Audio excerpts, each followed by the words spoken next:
എന്റെ മോളെ നീ ഒന്ന് നനങ്ങി വാ, ഇതിന്റെ ഒരു തീരുമാനം ഉണ്ടാക്കണം, അല്ലെങ്കിൽ മാമന്റെ കാര്യം അവതാളത്തിലാവും.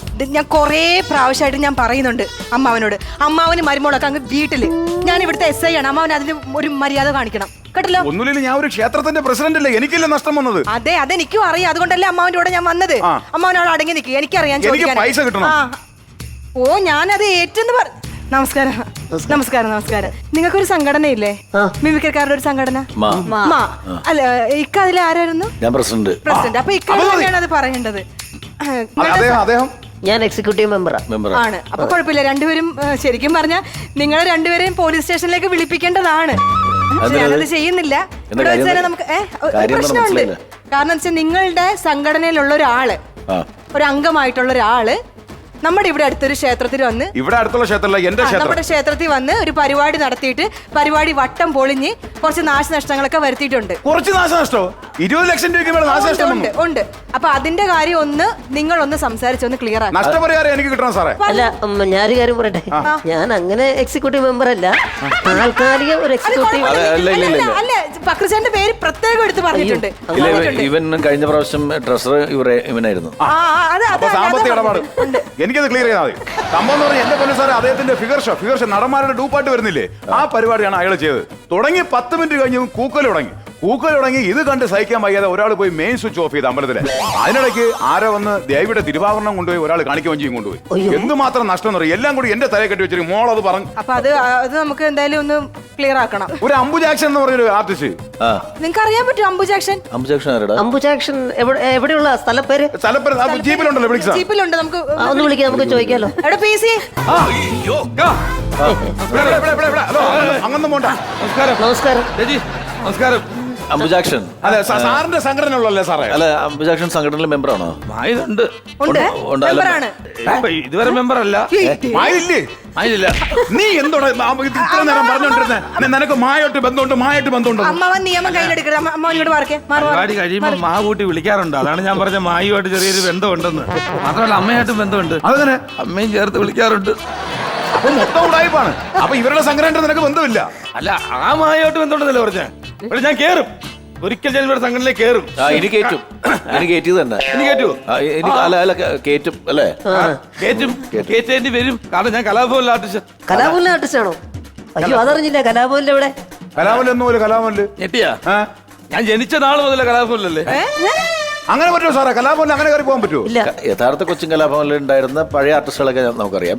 ഇപ്പൊ ജനിച്ചു വന്ന പുതിയ ആർട്ടിസ്റ്റുകളൊന്നും നമുക്കറിയാൻ പാടില്ല. ഇയാളൊന്നും കണ്ടിട്ടില്ല. കൊച്ചിൻ കലാഭവനാണ് ഉദ്ദേശിക്കുന്നത്? അതെ. നീ പിന്നെ പറഞ്ഞ കലാഭവൻ അത്? എന്റെ വീട്ടുപേര് കലാഭവൻ. നിങ്ങളെ പേര് കലയുടെ പേരിലാണ് ഈ വീട് എഴുതി കൊടുത്തേക്കുന്നത്. അപ്പൊ കലാഭവനാണ് നമ്മൾ അഡ്രസ് ഫുള്ള്. അങ്ങനെ നമ്മൾ ജനിച്ച നാൾ മുതൽ ഞാൻ കലാഭവനിലാണ്. അപ്പൊ നിന്റെ വീട്ടിലെ ആർട്ടിസ്റ്റ് ആണ് നീ, അതാണ് നീ പറഞ്ഞ കലാഭവൻ. എന്റെ പേരിന്റെ അഡ്രസ് എടുത്ത് വെച്ചുകൂടെ? ഇത് എന്തോ ചോദ്യമാണിത്? നീ താങ്കൾ കലാകാരനാണോ? ഞാൻ കലാകാരനല്ലത്. ഞാൻ അത്യാവശ്യം ഒരു സിനിമയുടെ റൈറ്ററാ. ആ പുതിയൊരു സിനിമയ്ക്ക് വേണ്ടി മലയാള സിനിമയിൽ നല്ല കഥാ തിരക്കഥയൊക്കെ ഞാൻ ചെയ്യുന്നുണ്ട്. സൂക്ഷം. ഇക്കയ്ക്ക് ഞാൻ അതൊരു വേഷം തന്നിരിക്കും. അതുപോലെ തന്നെ പക്രുച്ചേട്ടനും തന്നിരിക്കും. ഈ രചനക്ക് വേഷമൊന്നുമില്ല ഇപ്പൊ? നല്ല നടിയാണ്, എനിക്ക് ഇഷ്ടമൊക്കെയാണ്, പക്ഷെ വേഷം കൊടുക്കൂല. വേഷം കൊടുക്കാതെ നന്നായിട്ട് അഭിനയിക്കത്തില്ലേ? നന്നായിട്ട് ഡാൻസ് കളിക്കത്തില്ലേ? നന്നായിട്ട് കോമഡി ചെയ്യത്തില്ലേ? കാണാൻ നല്ല സുന്ദരിയല്ലേ? പിന്നെ എന്താ കൊടുക്കാത്തത്? അതെല്ലാം കുഴപ്പം ശരിയാണ്. എന്താ കൊടുക്കാത്ത? എന്താ? പക്ഷെ ഞാൻ കഷ്ടപ്പെട്ട് കുത്തിയിരുന്ന് എഴുതിയിട്ട് രചന നാരായണൻകുട്ടി എന്ന് പറഞ്ഞ ടൈറ്റിൽ വന്നാ പിന്നെ ഞാൻ എന്തോ കഷ്ടപ്പെട്ടതാ. ഞാൻ ഈ കിടന്ന് കഷ്ടപ്പെട്ട എന്തെങ്കിലും അർത്ഥമുണ്ടോ? രചന എന്റെ പേരല്ലേ വെക്കേണ്ടത്. അതിന്റെ പേര് രചന എന്താ സുസ്മിത സെന്നോ? അത് പേര് മാറ്റാൻ പറ.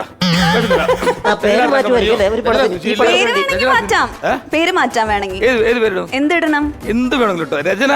രചനയൊന്നും മാറ്റി വെച്ചു. അംബുജാക്ഷന്റെ സങ്കല്പത്തിൽ ഒരു പേര് ഡയറക്ടർ സുസ്മിത സെൻ അങ്ങനെ രചന ഇടും. നിങ്ങൾക്ക് ഇപ്പൊ തമാശയായിട്ട് കളിക്കാണല്ലേ? എല്ലാരും ചിരിച്ച് കളിച്ച് എന്റെ കാശിന് ഒരു തീരുമാനം ഉണ്ടാക്കണം. കാശിന്റെ എന്റെ അടുത്ത സീസണിലെ ഫിഗർ ഷോ വരട്ടെ. വേണമെങ്കിൽ ഇനി നീ ഫിഗർ ഷോ നാട്ടിൽ എവിടെങ്കിലും ഇറങ്ങി നിന്റെ മുട്ടുകാലി ഞാൻ തല്ലി ഓടിക്കും. ചിലർക്ക് ഓണത്തിന് ക്രിസ്മസിനൊക്കെ പരിപാടിയുള്ളൂ. എനിക്ക് അങ്ങനല്ല. എല്ലാ സീസൺ അനുസരിച്ച് ഓണത്തിന് ഞാൻ മാവേലി, ക്രിസ്മസിന് ഞാൻ ക്രിസ്മസ് പാപ്പ. അത് ലോകത്തുള്ള സകല പേര്. ഞാൻ കുട്ടിക്കാലത്ത് ഞാൻ മാവേലി കണ്ടേക്കുന്നു. കർക്കിടവാവിന്റെ ഒന്ന് ഞാൻ ഫിഗർ ചെയ്യുമല്ലോ. എന്ത് ഫിഗർ? ബലിക്കാക്കയുടെ. എന്ത് കൈയടിയാന്നറിയോ? പാവനാശനം കടപ്പുറത്ത് ഉണ്ട ഉരുട്ടി വെച്ചിട്ട് എന്റെ ബലിക്കാക്കയുടെ ഫിഗർ കാണുമ്പോ 1000 പേരിങ്ങനെ കൈയടിയാ. എന്നാ കയറും ഞാൻ. സാറേ ഇതൊരു തീരുമാനം. നിങ്ങൾക്ക് എനിക്കിത് നിങ്ങൾ ഇതെന്തൊരു തീരുമാനം ഒരു കാര്യം ഉണ്ടാക്കി ചെയ്യും, കഴിവുള്ളവരാണല്ലോ 3 പേരും, നമ്മൾ അംഗീകരിക്കുന്നവരാണ്, അംഗീകരിച്ചിട്ടുള്ളവരാണല്ലോ, അവരെന്റെ ഫിഗർ ഷോ കാണട്ടെ. ഇത് അതൊരു കാണാൻ point അല്ലേ? കൈയടിച്ചിട്ടുണ്ടോ? ഓക്കെ ആണ് കാണാം അത് അല്ല ഇവരുടെ അമ്പലത്തിൽ ചെയ്ത അതേ ഫിഗർ ഷോ ചെയ്യണം. അത് തന്നെ ചെയ്യണോ? അത് തന്നെ ചെയ്യണം. ഓഡിയൻസിന്റെ ആവശ്യപ്രകാരം ഇതൊക്കെ കണ്ട് പടി. പിന്നെ ഒരു കാര്യം കൂടെ പറയാം, ഫിഗർ ഷോ വിജയമാണെങ്കിൽ മായിന് മെമ്പർഷിപ്പും കിട്ടും, പിന്നെ ഈ പറഞ്ഞ മിമിക്രിക്കാരനാണെന്ന് ഇവരെ അംഗീകരിക്കുകയും ചെയ്യും. ഉറപ്പാണോ? ഓക്കെ, അപ്പൊ എന്റെ ഫിഗർ ഷോ ഞങ്ങൾ തുടങ്ങട്ടെ. അവിടെ കാണിച്ച അതേ ഫിഗർ ഷോ പോരെ?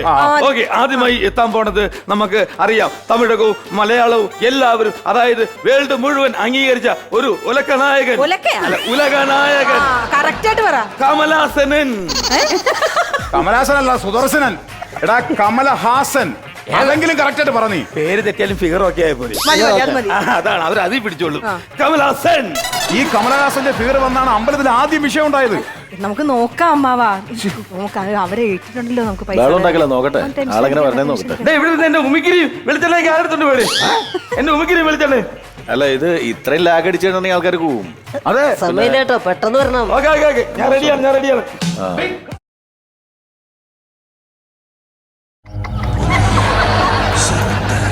வேட்டைக்கு போகும்.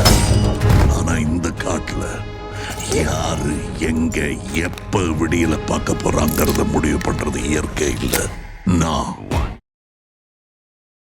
இந்த மாதிரி நேரத்துல வீரங்கள்ல அடிக்கடி சொல்ற வார்த்தை என்ன தெரியுமா? பாத்துக்கலாம்.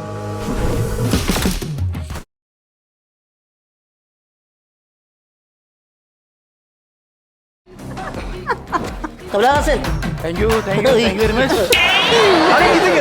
എനിക്കിത് മനസ്സിലാകുന്നില്ല, ഇത് നടന്നാണ് അവിടെ വിഷയം ഉണ്ടായത്. അല്ല അല്ല സെക്രട്ടറി, നിങ്ങൾ അമ്പലത്തിന്റെ സെക്രട്ടറി പ്രസിഡന്റോ? ഞാൻ പ്രസിഡന്റ് ആണ്. ആ ചങ്ങല അവന്റെ കാലയിലിട്. അതെ, ഞാനൊരു കാര്യം പറയട്ടെ. ഇത് ഒരുമാതിരി കറുത്ത വെള്ളിമുങ്ങം നടക്കിരിക്കുന്നത്. കമലഹാസൻ എന്ന് ഞാൻ പറഞ്ഞത്. പറയട്ടെ, എല്ലാരും കമലഹാസൻ ചെയ്യണം, നമ്മളതിൽ വെറൈറ്റി പിടിക്കണ്ടേ? വെറൈറ്റി അല്ല പിടിക്കണ്ടേ? ഇതാണ് ഫിഗർ ചെയ്യണമെന്ന് പറഞ്ഞത്. ഫിഗർ ഫേസിലല്ലേ കാണിക്കേണ്ടത്? എന്റെ കൃഷ്ണമണിയുടെ ഒരു മാനസം കണ്ടില്ലല്ലേ? മാനസം കണ്ടില്ല, കാണാൻ പറ്റിയില്ല. ഒന്നും കാണിച്ചത് ഇങ്ങനെ നോട്ടം ഉണ്ടായിരുന്നു. എന്നാ അത് ചെയ്ത പോലെ അടുത്ത ഫിഗറുമായിട്ട് ഞാൻ വരുന്നു. കമലഹാസൻ. മലയാളത്തിലെ സൂപ്പർ സ്റ്റാർ നമ്മുടെ പത്മശ്രീ ഭരത് മോഹൻലാൽ. അതിലേക്ക് വരാം. ഓ ഇപ്പൊ വരാമേ. നിങ്ങൾ ഒരു തീരുമാനം ഉണ്ടാക്കി തരണം. അതെടുത്ത് വെച്ചോ, തെളിവായിട്ട് വേണ്ടി വരും ഈ പ്രോഗ്രാം പൊളിഞ്ഞ. അല്ല അത് ശരിയാ. ഈ ഫിഗറൊക്കെ ഇത് വെച്ചിട്ടാണ്. നോക്കി, ഈ സാധനം ഇട്ടിട്ട് വന്നിട്ട് കമലഹാസൻ എന്ന് പറഞ്ഞു കഴിഞ്ഞാൽ ആര് കണ്ടോ? അത് വെച്ചോ, തെളിവാണ്. റെഡിയായാ? റെഡിയാണ്.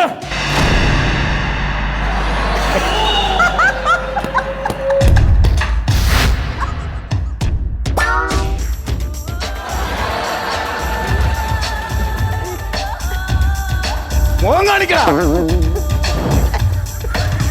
കണ്ട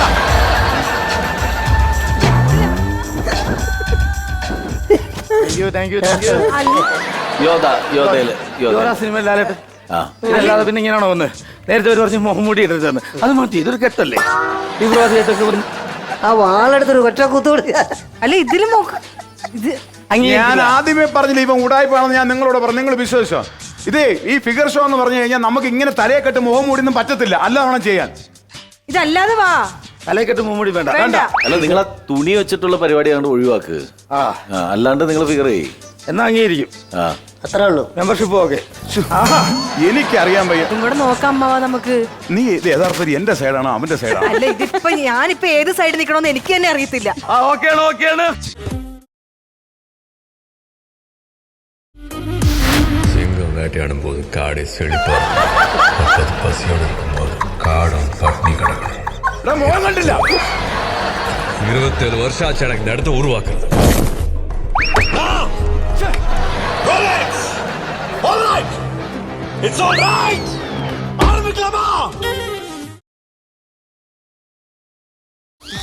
താങ്ക് യു. സാറേ ഞാൻ ഇവിടെ ഇതിനൊരു തീരുമാനം ഉണ്ടാക്കണം സാറേ. നിങ്ങൾ തമാശ ചിരിച്ചോണ്ടിരിക്കരുത്. ഇതുപോലത്തെ വൃത്തികേട്. ഹലോ. Sir sir. അയ്യോ അങ്ങനെ പറയല്ലേ. എന്താണ് വേണ്ടേ? ഓ ശരി. ശരി സാർ. എന്താണ് ആരാണ്? മാവാ ചെറിയൊരു പ്രശ്നമുണ്ട്. സാറേ. അത് മേളിൽ നിന്നുള്ള ഉത്തരവാണ്. കേസ് എടുക്കണ്ടെന്ന്. അപ്പൊ എന്റെ പൈസ അല്ല അത് ഇത് ആര് വിളിച്ചു പറഞ്ഞത്? ഇപ്പൊ IG വിളിച്ച് പറയാണ് കേസ് എടുക്കണ്ടെന്ന്. ഐ ജി എന്റെ ഷോ കണ്ട് കാണും.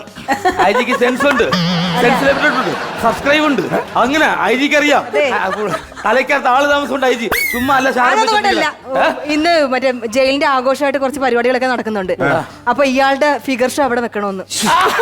പൊളിച്ച്. ജയിൽ വാർഷികത്തിന് ആഘോഷത്തിന്റെ ഭാഗമായിട്ട് എന്റെ ഫിഗർ ഷോ അല്ലേ? ആഘോഷത്തിന്റെ ഭാഗമായിട്ടല്ല, ശിക്ഷയുടെ ഭാഗമായിട്ട്. ഈ ലോകത്തിൽ ഒരു തടവുകാരന് കിട്ടാവുന്ന ഏറ്റവും വലിയ ശിക്ഷ എന്തുവാ? വധശിക്ഷ ആണല്ലോ. അതിലും വലിയ ശിക്ഷയാണ് ഇവന്റെ ഫിഗർ ഷോ എന്ന്. അതുകൊണ്ട് ഇവന്റെ ഫിഗർ ഷോ അവിടെ മതി. എഴുന്നോളൂ, ഉത്തരവാ. പോ നടക്കാം, മതി. അമ്മാവന്റെ പൈസയുടെ കാര്യത്തിൽ ഒരു തീരുമാനം ഉണ്ടാക്കാൻ. എന്തായാലും ഇയാൾക്ക് മെമ്പർഷിപ്പ് കൊടുക്കണ്ട കേട്ടല്ലോ. മായ കൊടുക്കണ്ട. തല്ലിയോ കൊല്ലിയോ ജയിലിലാണെങ്കിൽ ഒരു വേദി കിട്ടുമല്ലോ, അത് മതി കലാകാരന് അല്ലേ? എടുക്കണ്ടോ? വേറെ 2 പേരുണ്ട്.